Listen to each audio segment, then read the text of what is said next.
Hey y'all, today we're going to be looking at integrated rate laws. Now, integrated rate laws take the rate laws we've already learned about, use a little bit of calculus on them, and turn them into equations that provide us with the ability to predict the concentration at any time in the future as long as we know the initial concentration and the K value. Now, the integrated rate laws differ for zero, first, and second order reactions. You don't need to memorize the equations themselves, but you do need to know which one is associated with zero, first, and second order. The reason you need to be able to do this is because we're going to be mostly looking at graphical representations of data, and each of these three is going to graph differently depending on what the axes are. So let's go ahead and take a look at the equations first, and then we're going to go ahead and talk about what they look like on a graph. Now, the equations you're going to be given on the formula sheet are in the top row here.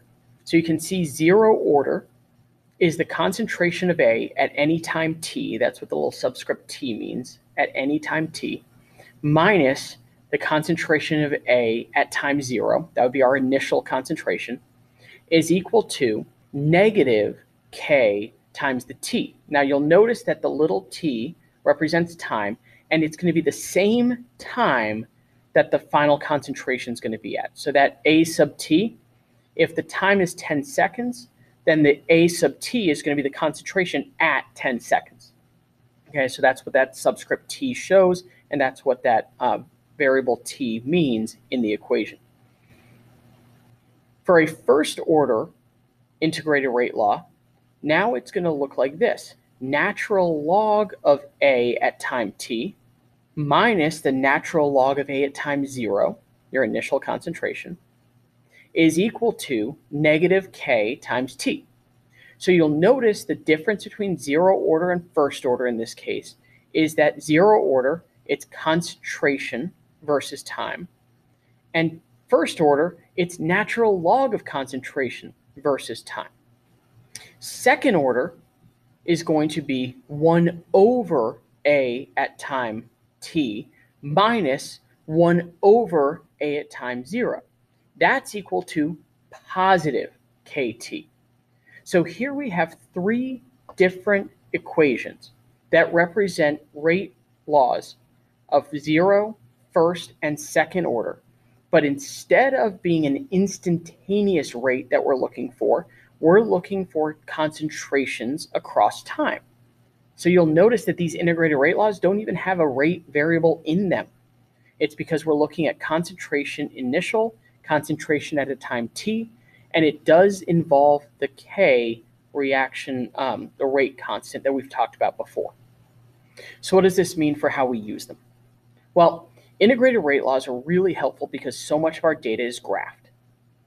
And if we look at an integrated rate law in a y equals mx plus b format, you'll see that a zero order reaction is going to be linear, y equals mx plus b, when we're graphing concentration versus time. So if I'm looking at a concentration versus time curve, and I see a straight line, that represents, therefore, a zero order reaction with respect to the reactant that's being graphed. If the reaction is first order with respect to a reactant, and we were to graph the reaction as natural log of the concentration of that reactant versus time, it would represent a straight line. And in the second order, we're looking at inverse concentration versus time. So in these three circumstances, the understanding is that if we were to graph a zero order, first order, or second order reaction as a straight line, the thing we're changing are the axes. So zero order is going to be linear on a concentration versus time graph. First order is going to be linear on a natural log of concentration versus time graph. And the second order is going to be linear on an inverse concentration or 1 over concentration versus time graph. Now you'll notice that if it's zero order, it won't be linear if it's on a natural log versus time or an inverse concentration versus time graph. First order wouldn't be linear if it was on a zero or a concentration versus time or an inverse concentration versus time graph. And a second order wouldn't be linear if it was on a concentration versus time or a natural log of concentration versus time graph. So we can actually use this reality to be able to determine if a reactant is going to be first order, second order, or zero order, just based on the graph where it shows a linear slope. So what does this mean for the K values? Well, in each situation, zero, first, and second order, the K value represents the magnitude of the slope. Just be careful, because in zero and first order, it's the negative K value. All right, so the K value would actually be the positive form of the slope. And in the second order, it's already positive, so the K value is simply the slope. Okay, K values have to be positive. You can't have a negative K value. So that wraps up today's video. Today, we learned about integrated rate laws and how we can use graphs to determine the order of a reactant with respect to the reaction.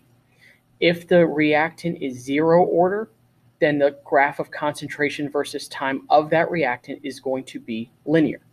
If the reactant is first order, then the natural log of concentration versus time graph of that reactant is going to be linear. And if it's second order, then the inverse of concentration versus time graph is going to be linear for that reactant.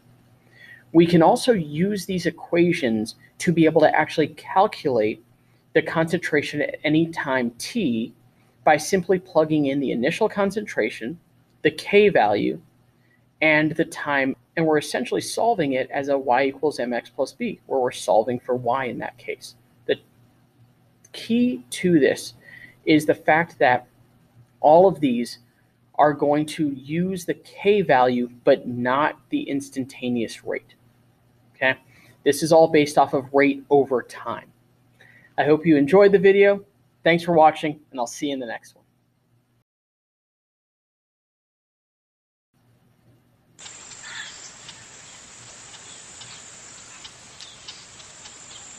Be on a concentration versus time graph.